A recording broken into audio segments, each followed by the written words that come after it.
Subtítulo: La separación del mundo.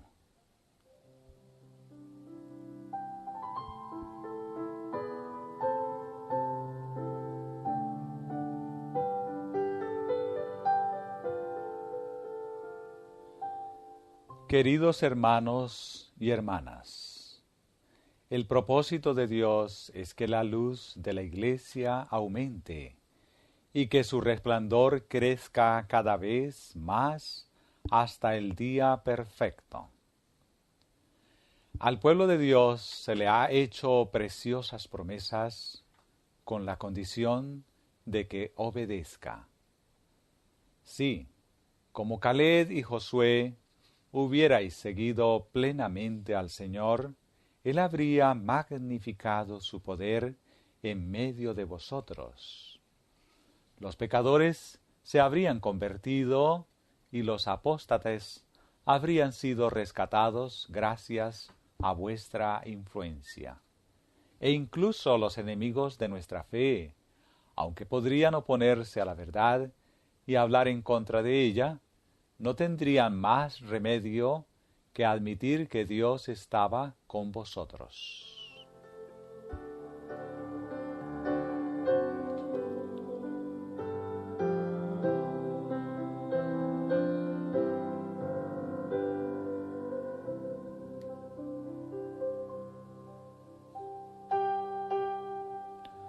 Muchos miembros del profeso pueblo especial de Dios se han conformado de tal manera al mundo que su carácter peculiar ya no se distingue más, y es difícil establecer la diferencia entre el que sirve a Dios y el que no le sirve.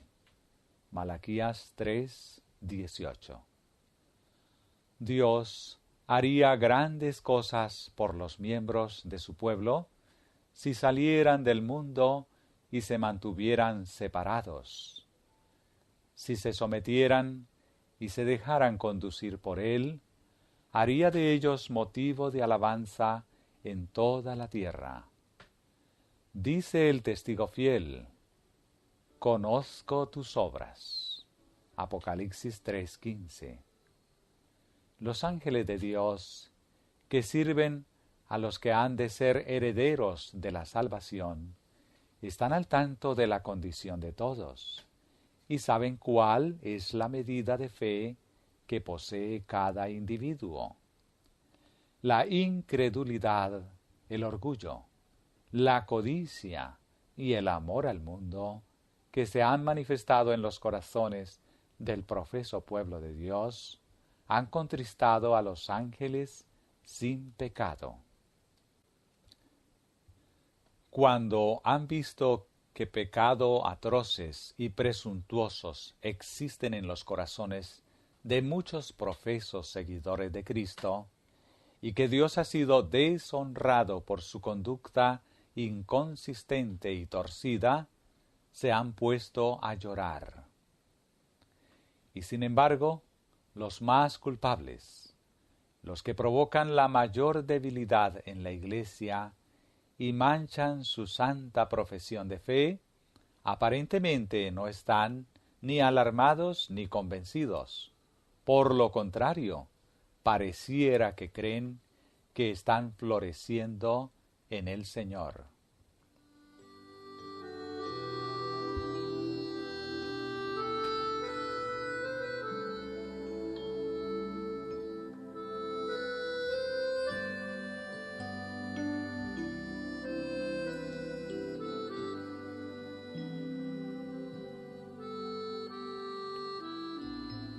Muchos creen que están basados en el fundamento correcto, que tienen la verdad. Se regocijan por su claridad y se jactan de los poderosos argumentos que prueban lo correcto de nuestra posición. Los tales se cuentan entre el pueblo escogido y peculiar de Dios, sin experimentar su presencia ni su poder para salvar del sometimiento a la tentación y a la insensatez. Profesan conocer a Dios, pero sus obras lo niegan. cuán grandes son sus tinieblas. El amor del mundo en muchos, el engaño de las riquezas en otros, han ahogado la palabra y la han vuelto infructuosa.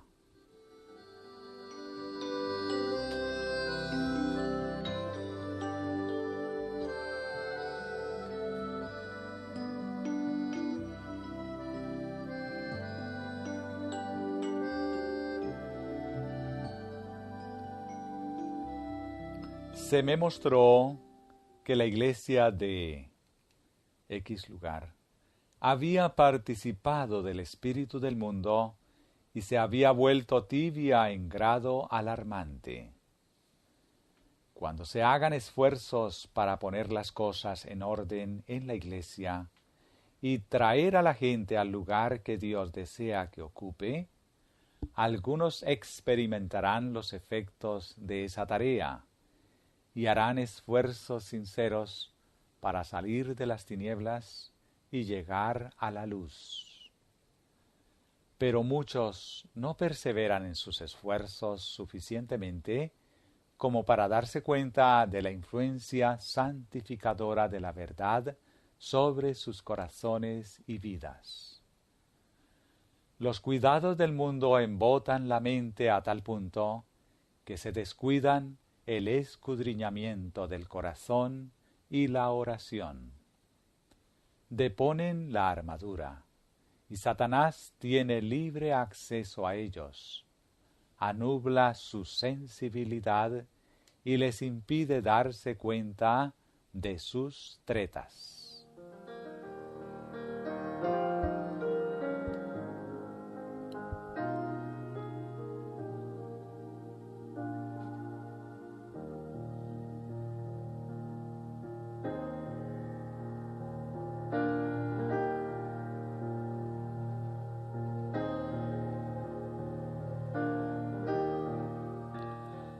Algunos no desean saber cuál es su verdadera condición para escapar de las trampas de Satanás. Están enfermos y moribundos. De vez en cuando reciben el calor del fuego de los demás, pero están tan helados por la formalidad, el orgullo y la influencia del mundo que no tienen noción de su necesidad de ayuda.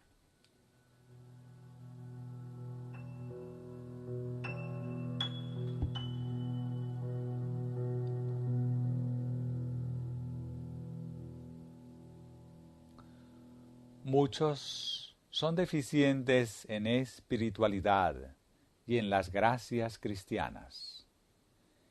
El peso de una solemne responsabilidad debería reposar cada día sobre ellos al darse cuenta de los tiempos peligrosos en que estamos viviendo y de las influencias corruptoras que están bullendo en torno de nosotros. Su única esperanza de ser participantes de la naturaleza divina consiste en huir de la corrupción que hay en el mundo. Estos hermanos necesitan una profunda y completa experiencia en las cosas de Dios y podrán obtenerla mediante un esfuerzo de su parte. Su condición requiere de ellos que apliquen una sincera y persistente diligencia para que no se los encuentre durmiendo en su puesto. Satanás y sus ángeles no duermen.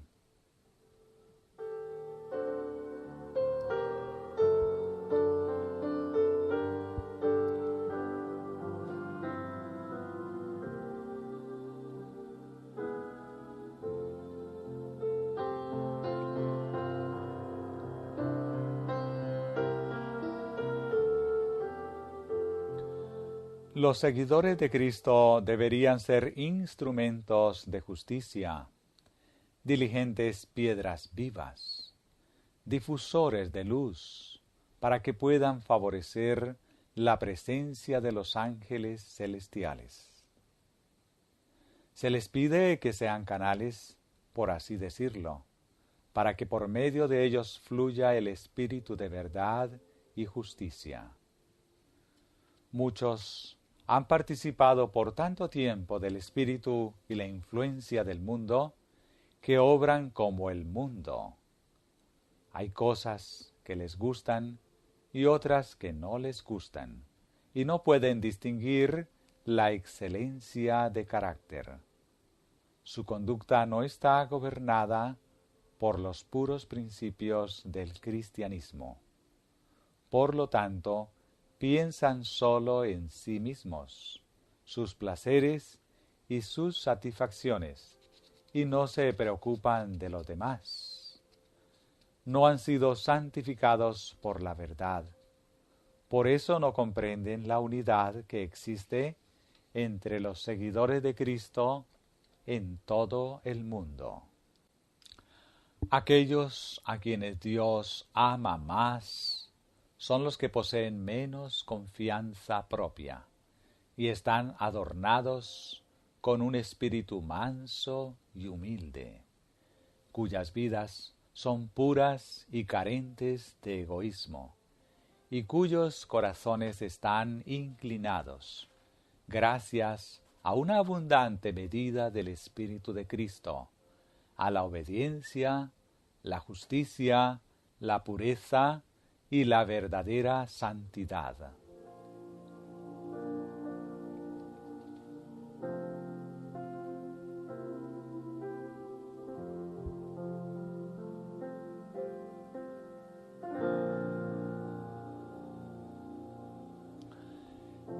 Si todos fueran dedicados a Dios, una preciosa luz emanaría de ellos, que ejercería una influencia directa sobre todos los que se pusieran en contacto con ellos. Pero todos necesitan que se haga una obra por ellos. Algunos están lejos de Dios, variables e inestables como el agua. No tienen idea de lo que es sacrificio. Cuando desean cualquier placer o satisfacción especiales, o alguna prenda de vestir, no consideran si pueden vivir sin esa prenda, o negarse a algún placer y presentar una ofrenda voluntaria a Dios. ¿Cuántos han pensado que se esperaba de ellos algún sacrificio? Aunque sea de mucho menos valor que la ofrenda del rico con su dinero, lo que realmente implica abnegación será un precioso sacrificio, una ofrenda a Dios. Difundirá un suave olor y ascenderá desde el altar como fragante incienso.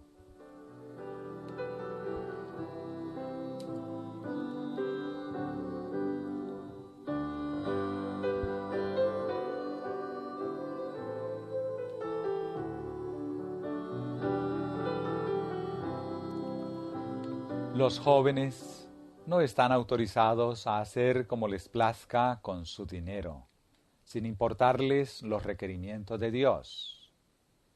Con David deberían decir: porque no ofreceré a Jehová mi Dios holocaustos que no me cuesten nada. Segunda de Samuel 24:24. Una buena cantidad de dinero se ha gastado para sacar numerosas copias de sus retratos. Si alguien contara el dinero dado al artista con este propósito, ascendería a una suma bastante grande. Y esta es sólo una manera de dilapidar dinero, que se invierte para la complacencia propia, sin provecho alguno. Con ese gasto, ni se visten ni se alimentan. La viuda y el huérfano no reciben auxilio. Los hambrientos no reciben comida, ni los desnudos vestido.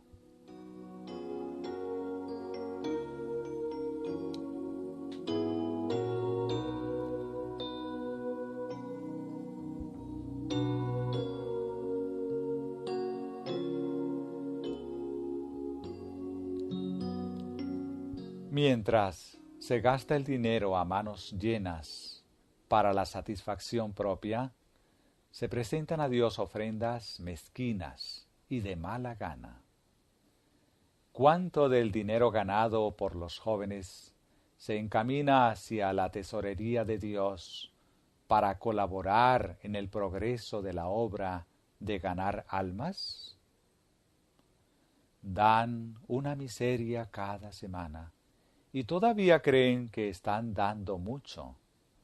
No se dan cuenta de que son tan mayordomos de Dios sobre lo poco, que poseen como el rico sobre sus abundantes posesiones. Le han robado a Dios y se han satisfecho a sí mismos, consultando solo su placer para complacer su gusto, sin pensar que Él investigaría detenidamente para ver de qué manera habían usado sus bienes. Mientras los tales satisfacen sin vacilar sus supuestas necesidades y privan a Dios de la ofrenda que deberían hacerle, Él no aceptará la miseria que traen a la tesorería, más de lo que aceptó la ofrenda de Ananías y Zafira, que querían robarle en el asunto de las ofrendas.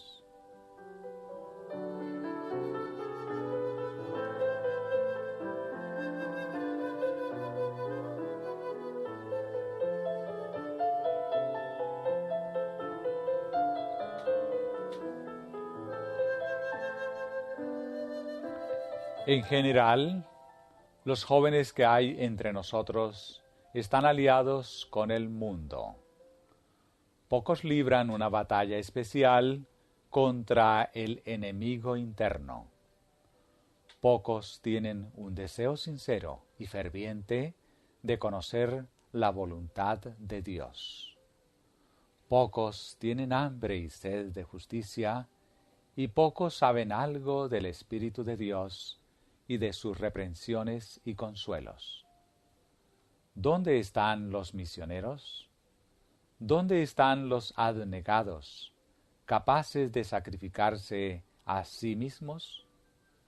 ¿Dónde se encuentran los que están dispuestos a llevar la cruz? El yo y los intereses personales han consumido los principios nobles y elevados. Los asuntos de interés eterno no causan la menor impresión sobre la mente.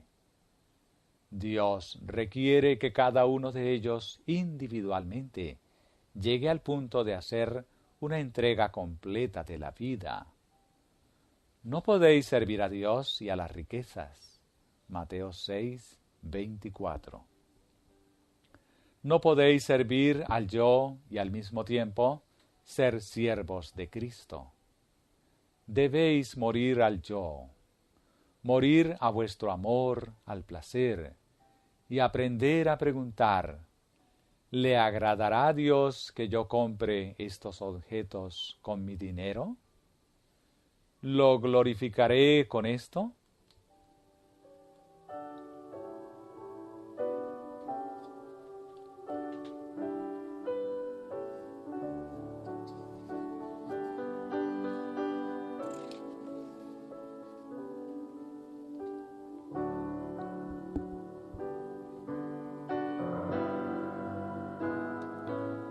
Se nos ordena que, sea que comamos, bebamos o hagamos cualquier otra cosa, lo hagamos todo para la gloria de Dios. ¿Cuántos obran por principios más bien que por impulsos y obedecen esta orden al pie de la letra? ¿Cuántos de los jóvenes discípulos de la localidad de X iglesia han hecho de Dios su apoyo y heredad y han procurado fervientemente conocer y hacer su voluntad? Hay muchos que son siervos de Cristo de nombre, pero no en verdad.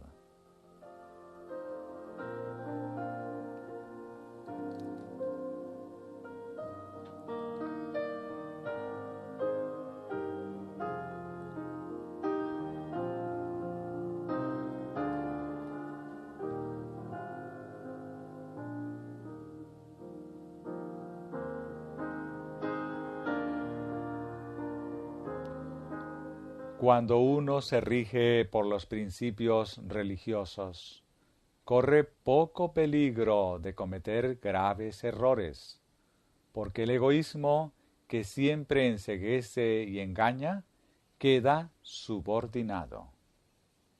El sincero desea de hacer bien a otros. Predomina de tal manera que se olvida al yo. El sustentar firmes principios religiosos es un tesoro inestimable. Es la influencia más pura, elevada y sublime que pueda sentir los mortales. Los que disponen de ella cuentan con un ancla. Reflexionan antes de dar un solo paso, no sea que su efecto perjudique a otros y los aparte de Cristo. Preguntan constantemente: Señor, ¿cómo puedo servirte mejor y glorificar tu nombre en la tierra? ¿Cómo puedo conducir mi vida para alabar tu nombre en la tierra e inducir a otros a amarte, servirte y honrarte? Permíteme tan solo desear y elegir cumplir tu voluntad. Sean las palabras y el ejemplo de mi Redentor la luz y fortaleza de mi corazón. Mientras confíe en Él, no me dejará perecer. Él será mi corona de regocijo.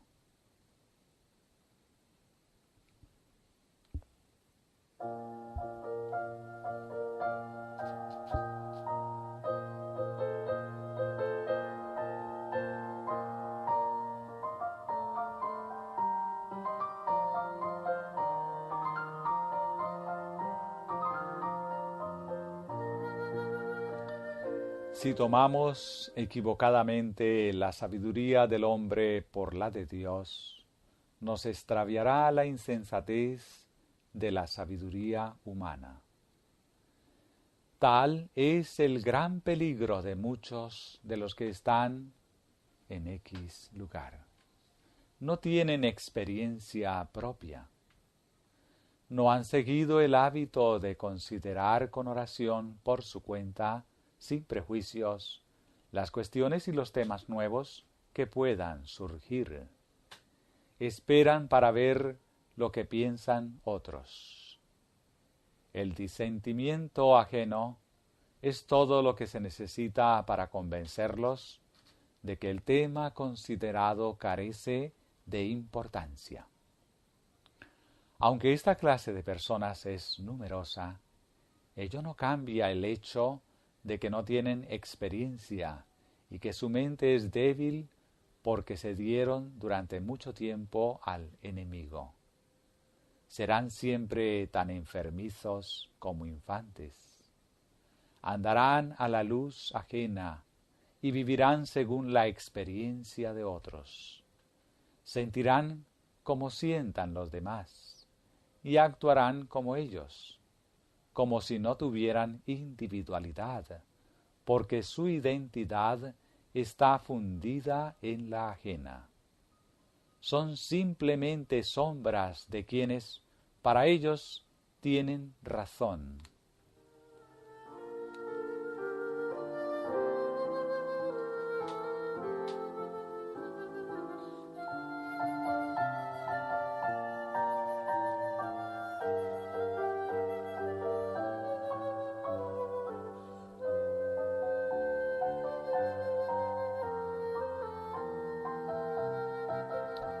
A menos que se percaten de su carácter vacilante y lo corrijan, se verán todos privados de la vida eterna.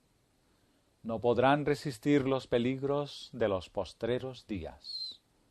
No poseerán energía para resistir al diablo, porque no saben que de él se trata. Es necesario que haya alguien a su lado para indicarles si se acerca un enemigo o un amigo. No son espirituales y por lo tanto no disciernen las cosas espirituales. No son sabios en las cosas que se relacionan con el reino de Dios. Ni los jóvenes ni los ancianos tienen excusa por confiar en que los otros tengan experiencia en su lugar. Dice el ángel: maldito el varón que confía en el hombre y pone carne por su brazo. Jeremías 17:5.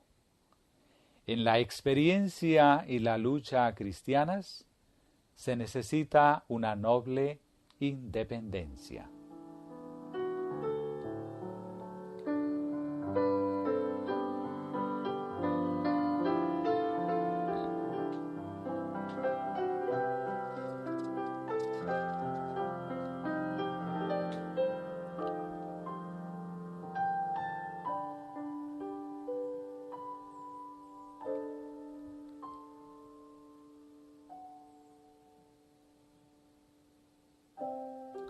Hombres, mujeres y jóvenes, Dios requiere de vosotros que poseáis valor moral, firmeza de propósito, fortaleza y perseverancia, mentes que no admitan los acertos ajenos, sino que investiguen por su cuenta antes de aceptarlos o rechazarlos, y escuchen y pesen las evidencias, y las lleven al Señor en oración. Y si alguno de vosotros tiene falta de sabiduría, demándela a Dios, el cual da a todos abundantemente, y no zahiere, y le será dada. Santiago 1:5. Ahora bien, se impone la condición, pero pida en fe, no dudando nada, porque el que duda es semejante a la onda de la mar, que es movida del viento y echada de una parte a otra. No piense pues el tal hombre que recibirá ninguna cosa del Señor. Versículos 6 y 7. Esta petición de sabiduría no debe ser una oración sin sentido, que se olvide tan pronto como se haya terminado. Es una oración que expresa el enérgico y ferviente deseo inspirado al corazón por un consciente anhelo de poseer sabiduría para discernir la voluntad de Dios.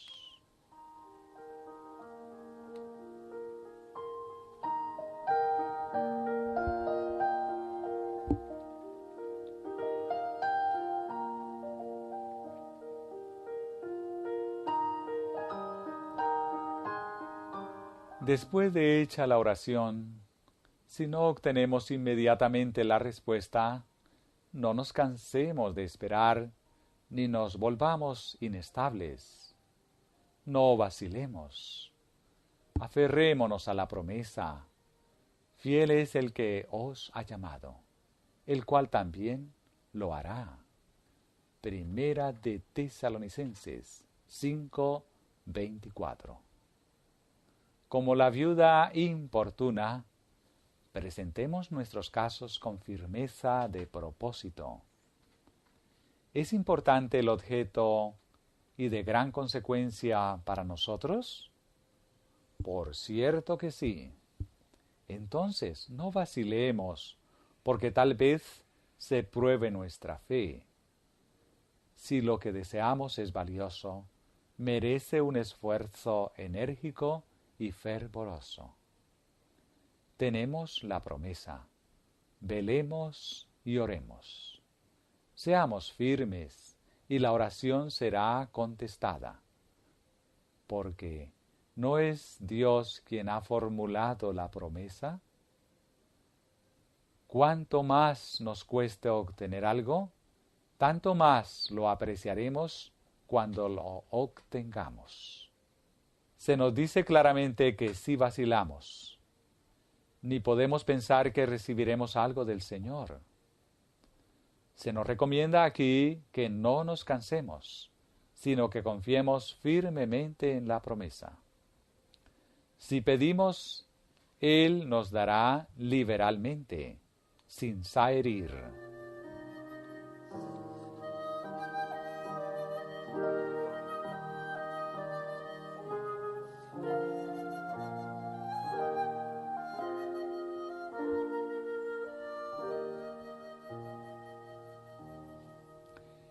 En esto es donde muchos yerran, vacilan en su propósito y les falta la fe. Esta es la razón por la cual no reciben nada del Señor, fuente de nuestra fortaleza. Nadie necesita andar en tinieblas, tropezando como ciego, porque el Señor ha provisto luz si queremos aceptarla como Él lo indica, y no elegir nuestro propio camino. Él exige de todos un cumplimiento diligente de los deberes de cada día. Esto lo requiere especialmente de los que están empeñados en la obra solemne e importante de la oficina de publicaciones, tanto de aquellos sobre quienes pesan las más pesadas responsabilidades del trabajo, como de los que llevan las responsabilidades menores.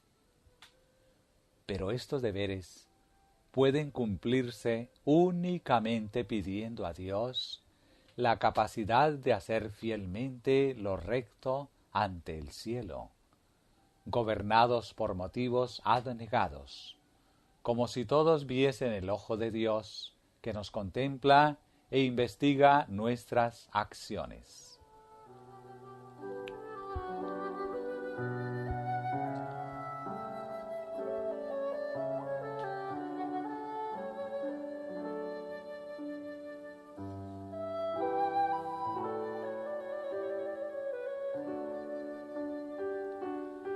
El pecado más difundido que nos separa de Dios y provoca tantos trastornos espirituales contagiosos es el egoísmo.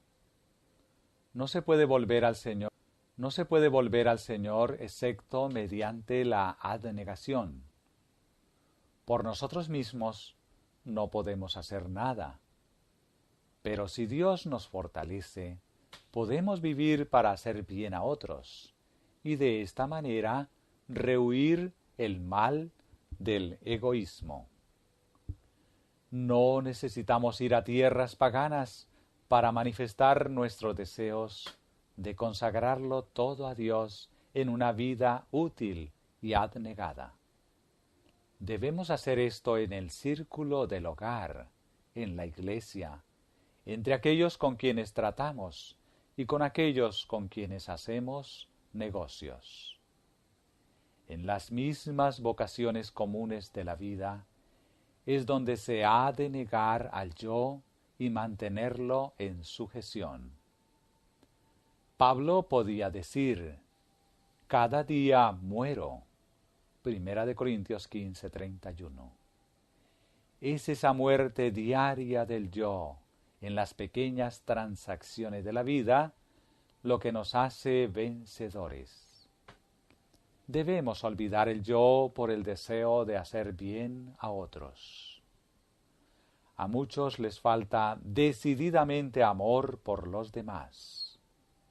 En vez de cumplir fielmente su deber,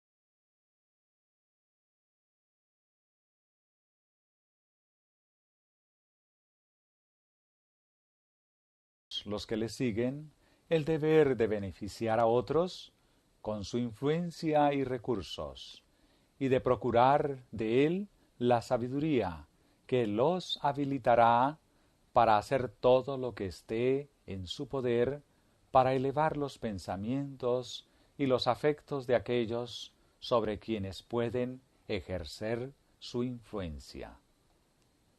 Al obrar por lo demás, se experimentará una dulce satisfacción, una paz íntima que será suficiente recompensa.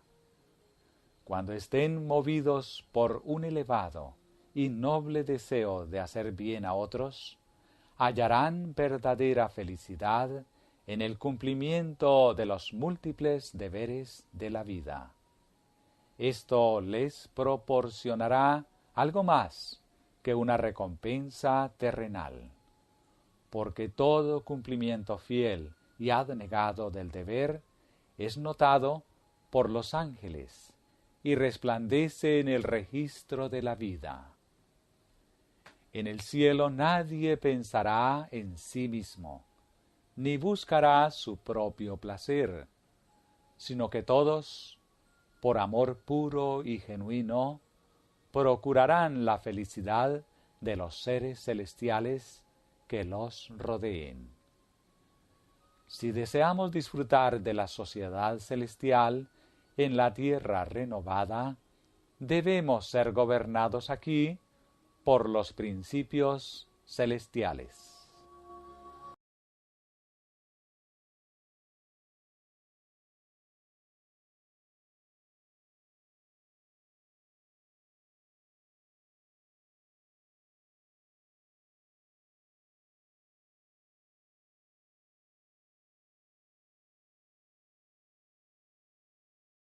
Nuestra vida afecta a otros para bien o para mal.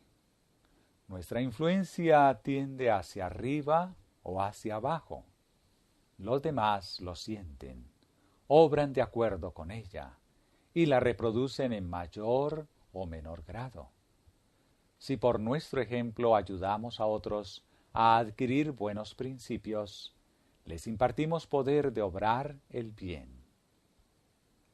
A su vez, ellos ejercen la misma influencia benéfica sobre otros que ejercemos sobre centenares y millares de personas nuestra influencia inconsciente. Pero, si por nuestros actos fortalecemos o ponemos en actividad las malas facultades que poseen los que nos rodean, participamos de su pecado y tendremos que dar cuenta por el bien que podríamos haberles hecho y que no les hicimos, porque no hallamos en Dios nuestra fortaleza.